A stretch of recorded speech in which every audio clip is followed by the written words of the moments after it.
I am not your mother-in-law. I don't want you to be married to my son. I'm still convinced that this marriage is one big joke Edgar is playing on us.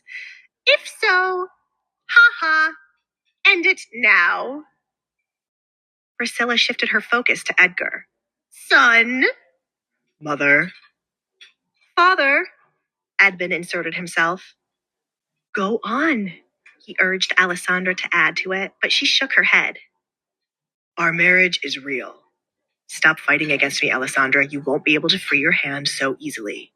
Let's stay like this a little longer, said Edgar to Alessandra after she tried pulling her hand away from his. Alessandra pointed at the knife and fork. How will I eat? I cannot use a knife and fork with one hand, and you're squeezing the life out of my hand. Is this your way of remaining calm? She asked after leaning closer to Edgar.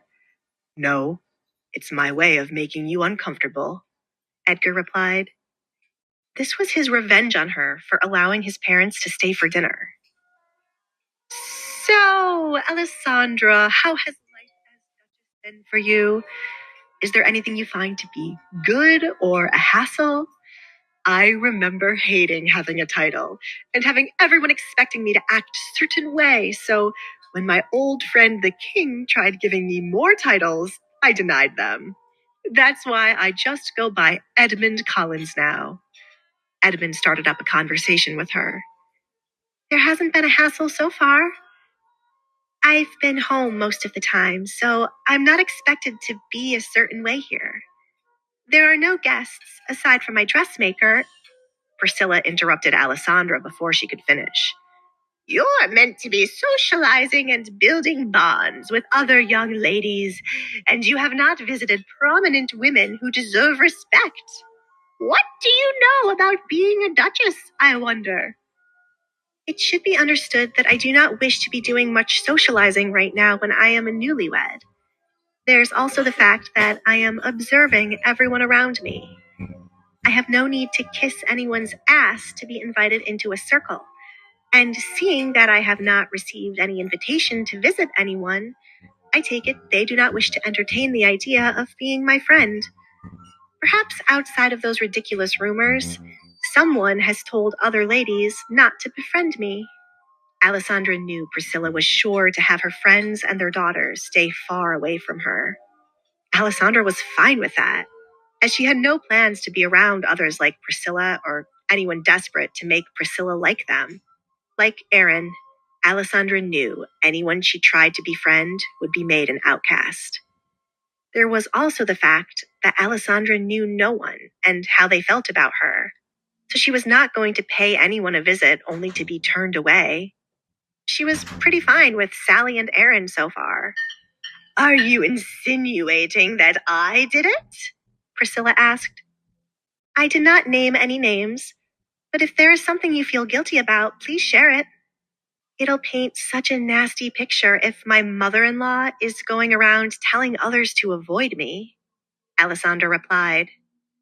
The people here have their own opinions. If no one likes you, that is their business.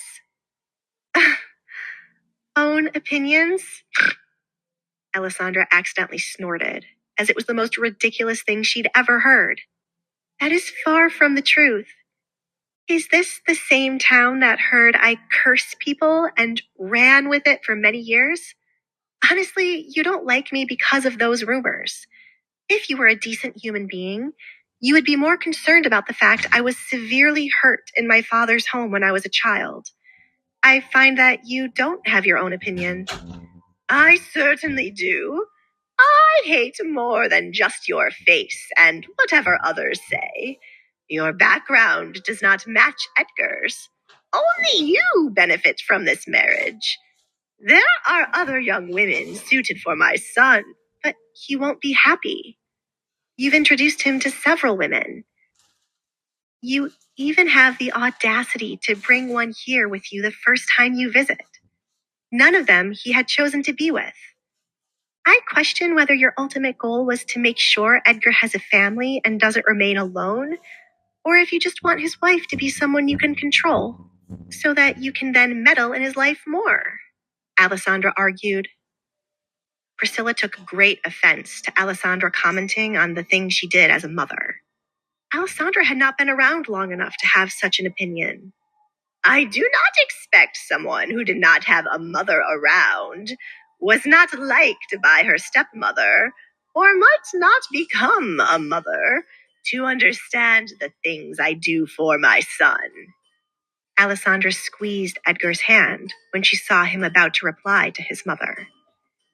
Yes, I've had a mother who ran away without thinking about me, a stepmother who mistreated me as she liked, and I have no idea if I can be a mother until I try. Based on my experience, I can certainly point out a mother with flaws. That's enough. Edmund decided it was time for their argument to end. Why? Alessandra didn't see why he was stopping it now, and not when Priscilla was picking at her earlier. Is it because you expected I'd sit there and take her words? No, but you should respect your elders. She is still your mother-in-law. Priscilla, you should. I can't do that. Alessandra spoke up. Respect is a two-way street.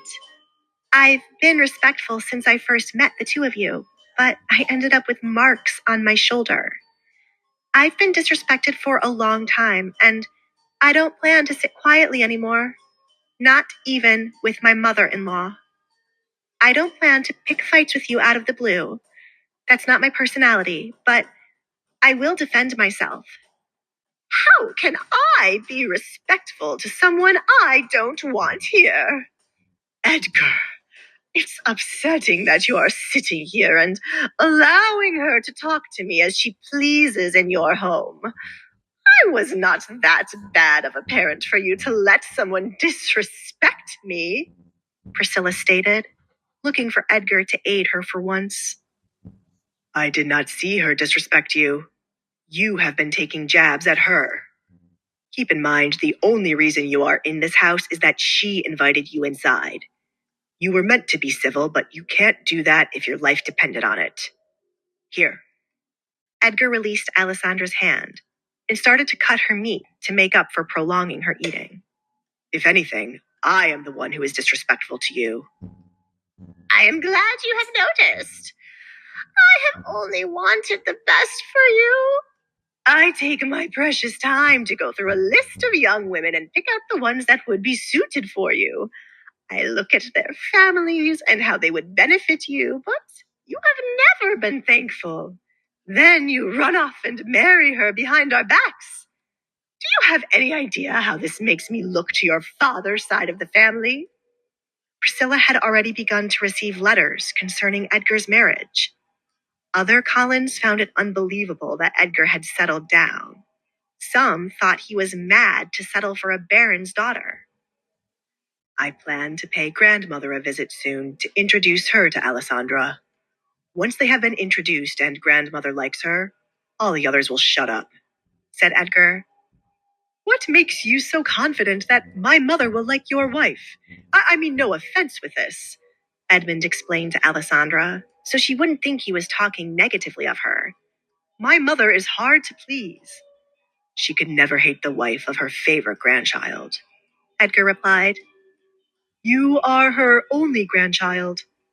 So? Edgar did not see what that had to do with him being the favorite. Priscilla abruptly stood up from her seat. After years of constant disrespect from Edmund's mother, Edgar had not once spoken up to make his grandmother like his mother. He always remained quiet, but now he was going to let Alessandra be accepted. Nothing wounded her more than the way Edgar treated her. It was Edmund's fault for not letting Edgar remain in the school that would have molded him into a perfect son. Edmund allowed his mother to put this house in Edgar's name and the butler to be the caretaker. I am not going to stay where I have been disrespected. I give up on you, son. Ruin your life for all I care. One day you will come to me with regret for never listening. I will no longer find you a suitable woman. Edmund, get the hell up. We are leaving. Priscilla stormed away from the table to go back outside to their carriage. Edmund remained calm and collected by taking his time to eat his food. He came here to speak with Edgar, and he was not leaving just yet. Priscilla could take the carriage and leave for all he cared. He was reaching his limit with her lately. As Edgar poured water into Alessandra's cup, he said, "Whatever you have to say to me, do it quickly, and then follow your wife. Whatever you have to say, you can say it in front of my wife."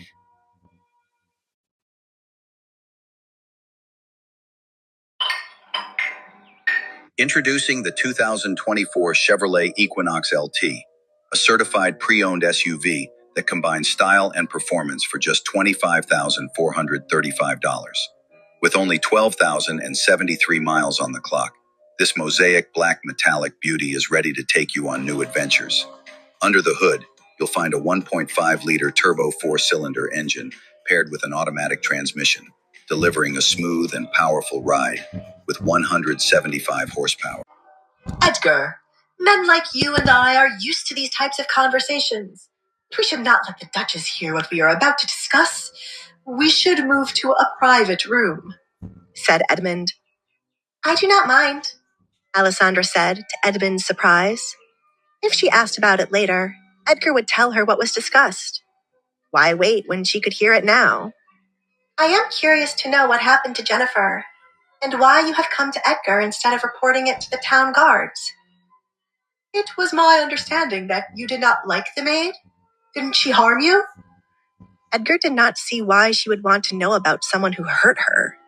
Shouldn't she be glad the girl was dead? Yes, but it does not mean I cannot find her death to be peculiar. Why did she die not long after she left with your wife? Alessandra kept her gaze on Edmund to try reading his expression.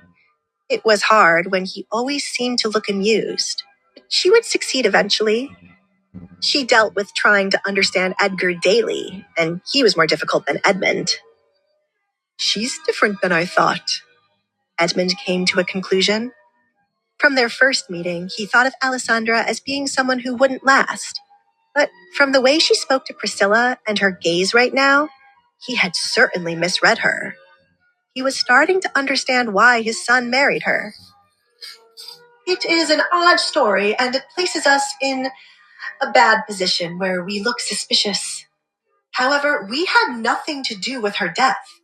Edmund lied to protect his wife. Edmund liked Alessandra, but he didn't trust her enough to keep what he needed to say a secret. Not after how she just went against Priscilla. Alessandra could try using his news to keep Priscilla quiet. He found women loved to have something they could use against each other. Meanwhile, Alessandra didn't think Edmund was telling her the truth, but she was not going to force the truth out of him. She only genuinely wanted to know what happened to Jennifer. Based on Edmund's behavior, she knew Priscilla had something to do with the death. And if this was correct, Priscilla should be exposed. Alessandra did not like Jennifer, but no one deserved to die with their killer left without any punishment. Alessandra wondered if she might one day eat her words, as there was a lot about Edgar that she did not know. For example, what was he keeping in the dungeon he had placed Jennifer in? Was it just there for trespassers or something more? If you have nothing to do with her death, why are you here? This could have been said in a letter. If you are holding in the truth simply because Alessandra is here, I won't care to hear what you have to say. I'm giving you one chance to be honest. Are you here because my mother had something to do with the maid's death? Edgar asked, getting to the point rather than running around in circles like his father. Feeling backed into a corner, Edmund decided to say what he knew. Yes, I believe she may be involved. I've done my own investigation and found that your mother met with the maid once more before she died. I have no idea what was discussed, but it cannot be a coincidence. I need to find more evidence of whether your mother has something to do. What does this have to do with me? Edgar questioned, as he did not see the point of his father's visit. He already knew his mother killed the maid. It wouldn't be the first time she had killed someone out of anger. His mother's family was always quick to hide whatever his mother did wrong.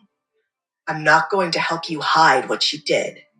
I know that you won't, but I cannot allow your mother's actions to be found out. Let's be frank. You don't want this to affect your precious little image.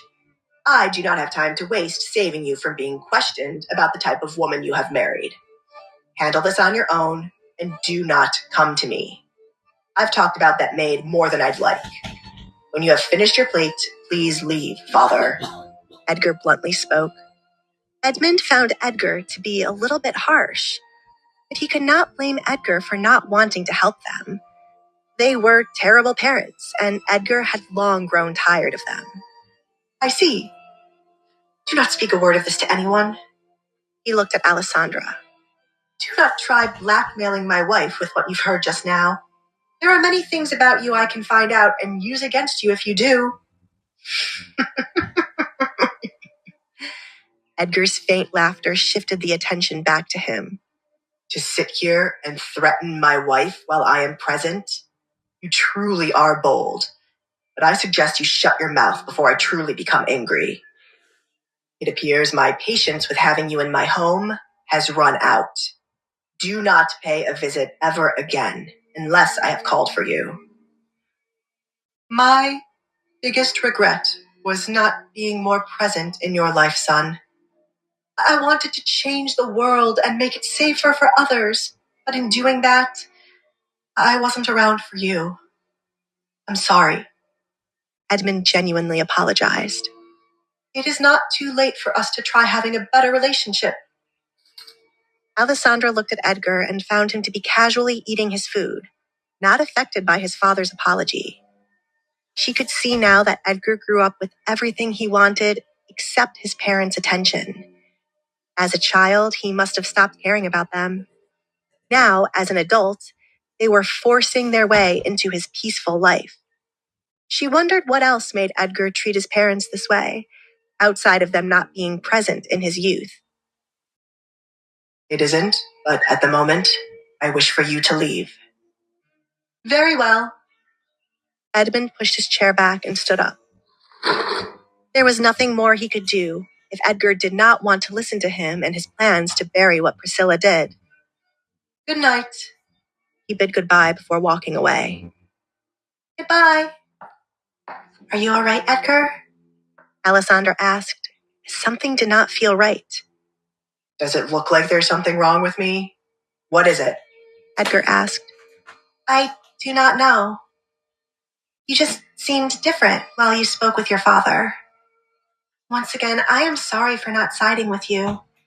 We did not make it to the end of dinner. What a waste, Alessandra stated, as Priscilla's food was untouched and Edmund's plate wasn't empty.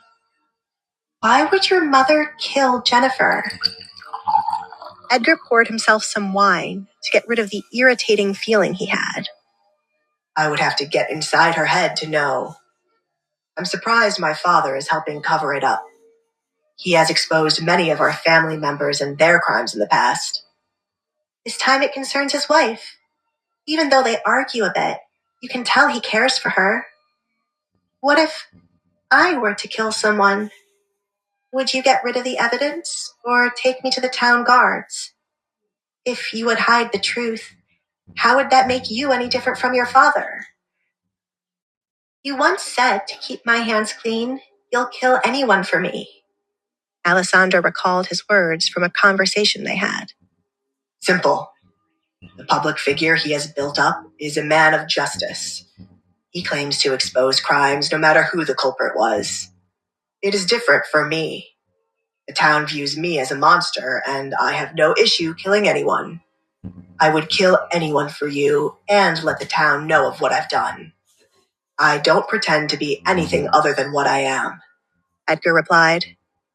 His father had built up this reputation of being a righteous man and fighting to expose evil around the kingdom. To hide a murder committed by his wife would go against how the public viewed him. Edmund's enemies would use this moment to destroy him and everything he built.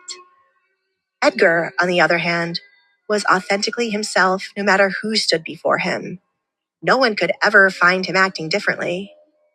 Have you ever killed someone but never told anyone about it? Alessandra just had to know. No. I always tell Alfred about anyone I have killed. He's quite efficient when it comes to cleaning up the bloody mess. Are you afraid of me? Edgar noted her surprised expression. I have never claimed to be a good man when it comes to those things, but I have never killed anyone innocent. Only those who wish to harm me, and in the future, those who wish to harm you. I see. I don't always resort to killing my enemies. Making them live without fingers, a hand, or a foot is quite entertaining. Edgar grinned. Edgar, I am a little bit concerned by the fact you are smiling while talking about such things.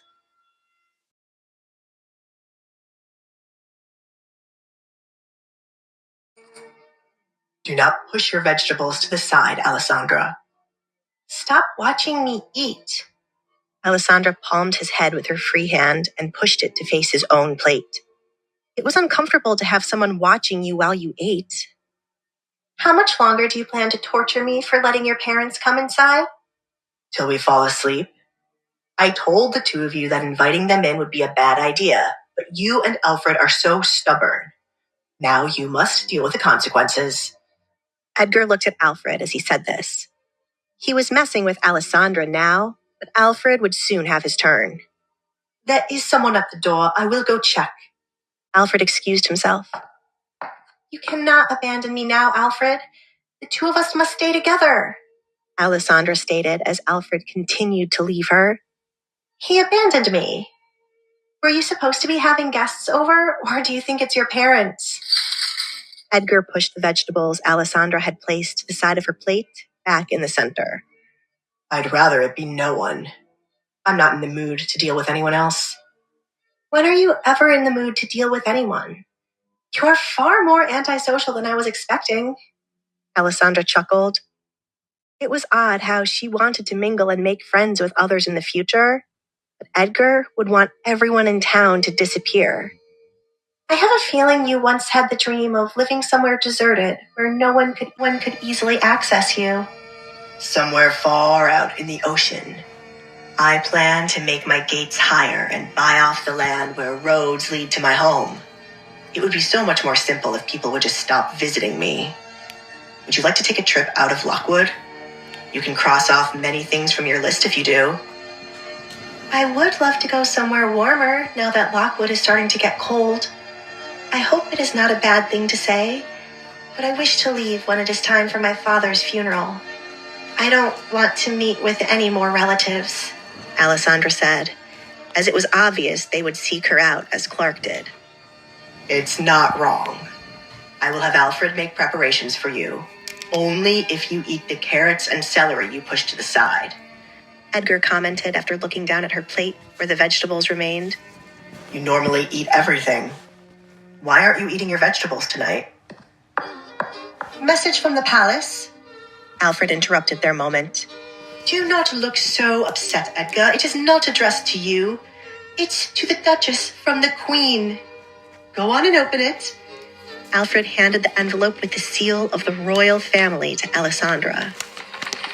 Alessandra was in disbelief that the Queen had sent her a letter. They had a brief talk at the ball, but she did not think it would result in a letter. Alessandra quickly opened the letter as she could feel the excitement radiating from Alfred and curiosity from Edgar. It's an invitation to have brunch with her tomorrow, she stated after reading the letter. Alessandra chuckled when she reached the last part and read it out loud. After listening to my husband's cries, I've been made to add that Tobias would love for Edgar to visit at the same time as you. You are invited to the castle along with me, Edgar. His tactics have changed, Edgar commented, as Tobias would use the relationship forming between Alessandra and Hazel to get him to visit the castle. I will go, just this once. Duchess, it is an honor to be personally invited to the palace by the Queen. I don't think she has been inviting any young ladies for a while. You must have left quite the impression on her. Well done. Alfred applauded Alessandra. He was glad she was making another friend. Should I have a gift prepared? Why? It's no one's birthday, wedding, or funeral. Edgar did not see the point of a gift. Alessandra became puzzled as to why you would bring a gift to a funeral.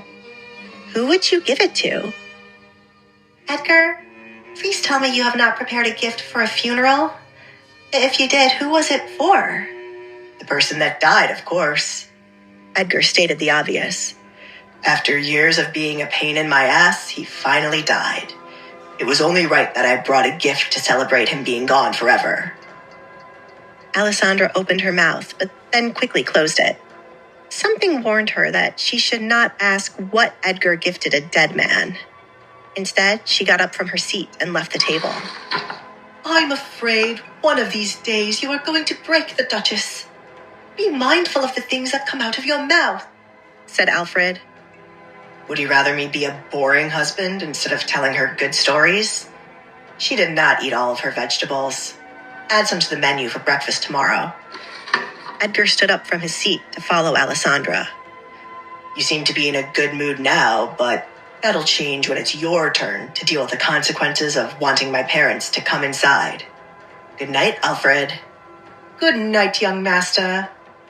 Is it time for me to retire? Alfred seriously started to consider the matter. Meanwhile, in the Barrett household, Katrina lay without any clothes on her bed and stared out the window at the night sky. There was peace right now, but as soon as Clark returned, there would be hell. She was so close to no one being able to take away what she wanted.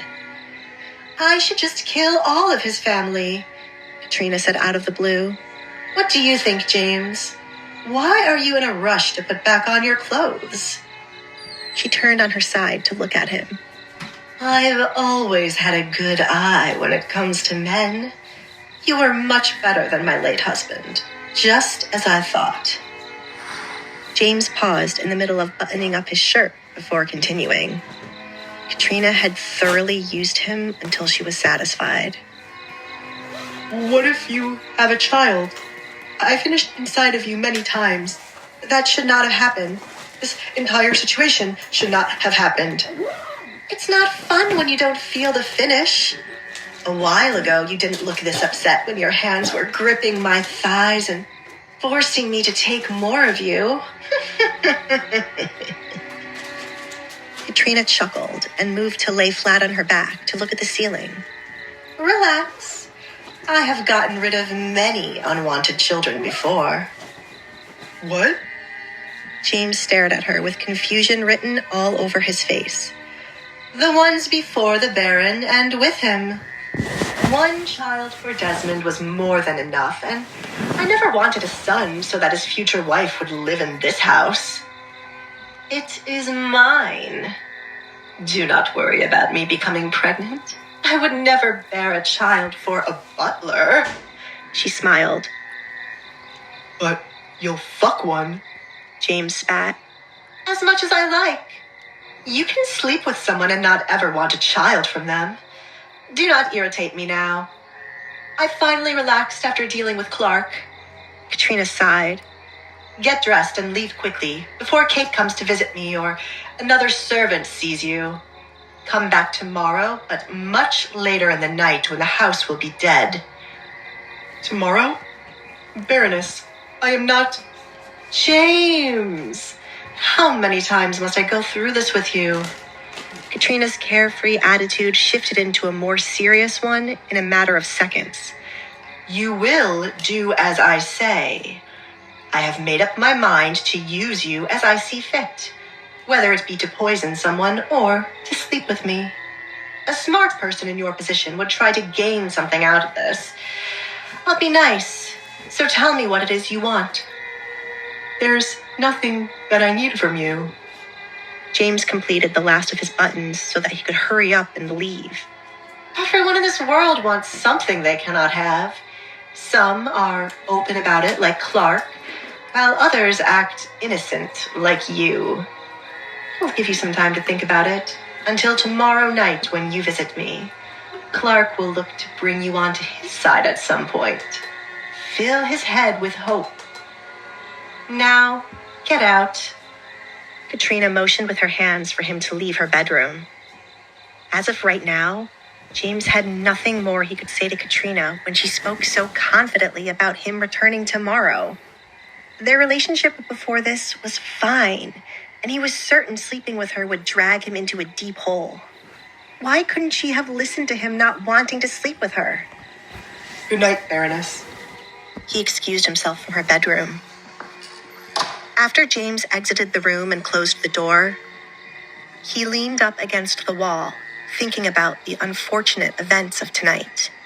If he stated to anyone that the Baroness had taken advantage of him, they might laugh in his face, either not believing it or asking why he was complaining. I should have quit the night Desmond died. He mumbled,